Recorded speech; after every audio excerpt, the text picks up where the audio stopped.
one thing I love about what you did regarding your icon skin, because you are a person in Fortnite. You're one of the few, Yes. the handful of select, I don't know, 10, 15 people that gets to be actually a character you can play as, or kind of wear outfits, back blings, you name it, which are all alia.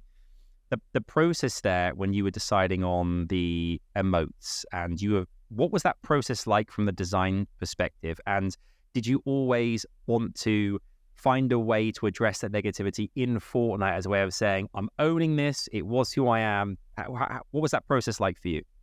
Yeah, I mean, the icon process as a whole was so fun. Like, it was basically just giant email chain between the correct teams at Epic and myself for each part of the process. So, the musical sound team for the emote, the designers and concept artists for the Fortnite skins and imagery, for example. I can't go into super specific details, but every time they sent me something back to look at and review, it was so sick because you were seeing it progress in real time from like a 2D sketch to becoming a 3D thing and becoming colorized and becoming in-game. And the way that I did my feedback, and I don't know how other creators did it, I don't think they did this, is every time, first of all, I set what I wanted out really clearly. Like I had a really good idea of what I wanted, which I think really helped them run with the idea and was probably one of the reasons I got so many different styles and color choices and edits to my skin, is because I think we knew what we were working on from the beginning. So they had more time to build in these additional features, which some of the other skins don't have. So I was really clear on what I wanted at the beginning.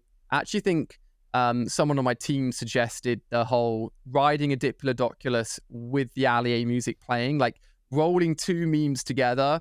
One of the smaller memes is that when Fortnite, it was Chapter 1, Season 5, they added in some dinosaurs to the island, and I drove up to them, driving my friend Rich around. I was like, it's a Diplodocus. I genuinely thought that's how you said that dinosaur. I think you just say Diplodocus or something. I don't know. I think it's Diplodocus. Diplodocus. Or Diplodocus, one or the other. Yeah, mate, there you go. Still can't say it. That's just Diplodocus is what I say now. So we merged those things together, and as you said, it was kind of like owning it. And I was like, this is like turning this weird negative thing that reached people that it didn't really need to reach back in the day into reversing that and getting my icon skin more exposure by sharing that out to the world again. And people loved that emote, and it was a really successful part of the icon set. But every time Epic Games would send me anything, I'd sit down and screen record and talk to them almost as if I'm making a video, my exact feedback, my exact thoughts, and I just send it off to them as a video so that the team could sit down, watch it, and there was no confusion on what I liked, what I didn't like. Generally, I was just really excited, and I think it was nice for them to see that excitement as well. And I used that video feedback process for the whole thing. And then, we launched a creative map alongside the icon skin. I revealed my icon skin within that map. I live streamed all of it happening. It was such an exciting reveal, and like one of the highlights of everything I've ever done on YouTube and within the gaming space. It was incredible. And since then, only a few people have had icon skins. There hasn't been any new icon skins in a while. I'm sure we'll get more in the future, but it's such a select group and a privileged group to be in, to say I've got my own skin in game. Like, obviously the skin I use every game, and it's amazing. Because you'd found a way on all your videos to basically use what was available to you from other aesthetics, other outfits, and kind of make yourself with the backwards cap, with the back bling. And then when it's like, okay, I see that, but then actually having your own skin. I mean, that was I remember when it went live. I remember I was away with my family, and I saw it, and I was so excited for you because I thought that was a real chapter closing of that negativity. When that happened, I thought you must have felt a real weight off your chest to say, do you know what, that is done now, and I've owned it, and everyone, as you said, embraced it and loved it online. The support creator code aspect of things as well. Obviously, people talk about support creator a lot and how that kind of influences things, because I think the natural assumption would be that when you're in the game, Epic Games have paid me millions and millions to be in the game. It's not a case. It's very much the case of, I think, as far as I know, and do elaborate here, that you're in the game and it's just, that's great, but it's on you to kind of make this a thing, your audience. Yeah. So I can't talk too much on it, but ultimately, with the launch of an icon skin, and even outside of that, like the best way for someone to support you is to use your creator code when purchasing anything in the item shop. And, you know, you're lucky enough to have the privilege of getting your skin in the game, and working with Epic Games. And when your skin launches, the best way someone can support you as a creator is using their creator code. You'll see this when anyone launches their skin, like even other creators will be like, use their code right now, like this is their moment. As much as everyone pushes their own code, it's all about, you know, supporting that person. And the kickback that they get from that as a creator when their skin goes live is the best way to look after that person, support them, you know, congratulate them. Epic Games basically set up this thing called Support a Creator. Fantastic feature that no one else had done. I think Call of Duty tried it for a bit and I think they stopped it, where 5% of anything you spend when a Support a Creator code is entered goes straight back to that creator. I believe the initial idea with that was that if I'm a creator telling people to use my code, I have to show the item shop because you enter the code in the item shop. So I think Epic Games' idea behind it was that the more people promoted their code, the more they were basically advertising the item shop and what was in the item shop. And they did and it's basically marketing for them. Since that's how Epic Games make money in Fortnite, is just the item shop. So that's something that I've pushed for a really long time, ever since I got one. When I first got one, it was actually an awful creator code.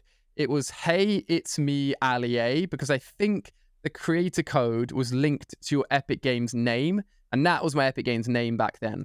I managed to get it adjusted to just be alia, alia, super simple, super easy to enter. I think it helps a lot. The shorter your code, the more likely someone is to enter it because they'll remember it's easy to spell, blah, blah, blah. But the kickback that I've seen over the years from people using my code, like, it's still huge. It still helps me a lot to this day. It's still like one of the best ways to support me, support any creator. And very, very grateful that Epic Games came up with this system and continue to support the community and the creators that are making content for Fortnite. I wish I'd chosen, obviously, surname being Savage, I wish I'd used Mr. Savage as my code. Oh, that would be great. That would have been huge, him being one of the premium players in Fortnite. I've got one, it's Sav, S-A-V, it's short. I like that. Thanks, mate. But it's not, Mr. Savage would have been unreal. That would have been perfect. Or just Savage. Sav's a good one, though. Like, Sav's three letters is good. Yeah. It's simple, it's straight to the point, it's fine. I wanted to ask about games real quick before wrapping things up here. Are there games that you, obviously talk about Fortnite and Call of Duty and Pokemon, are there any games that you're playing that you haven't made videos on, that you're playing offline on your own at home, that you don't get a chance actually to make any content on? I'll be honest, I think Claire, my wife, plays a lot more than I have over the last few years. Shortly after our son arrived, we sat down on the sofa, me, my brother, and Claire, and we just watched Claire play through Harry Potter, Hogwarts Legacy. Brilliant game. They should have given that game DLC. They should have put Quidditch in. I don't know what happened there, but the game itself was awesome. What else? Claire got really into a new game recently. Oh, I've forgotten the name. What's it called? What's it called? I think she was talking to me about, was it Baldur's Gate 3? That's it. Baldur's Gate 3. I think she's played through the game like 4 or 5 times. Absolutely addicted. Anything with character customization, she absolutely loves. For me, I've played Fortnite and okay, one thing I have done recently is they've allowed emulation on your phone. So I've re-downloaded some of the old Pokemon games. Heart Gold, Soul Silver, I think are the best Pokemon games ever made. They're remakes of Gold and Silver, and quite old remakes, but all the Pokemon follow behind you. It's a beautiful looking game. It's still pixel art. So me and Claire have been playing through that recently on our phones, and I am addicted. But to be honest with you, don't really play much games outside of work. Even Fortnite, I should play a little bit more than I do.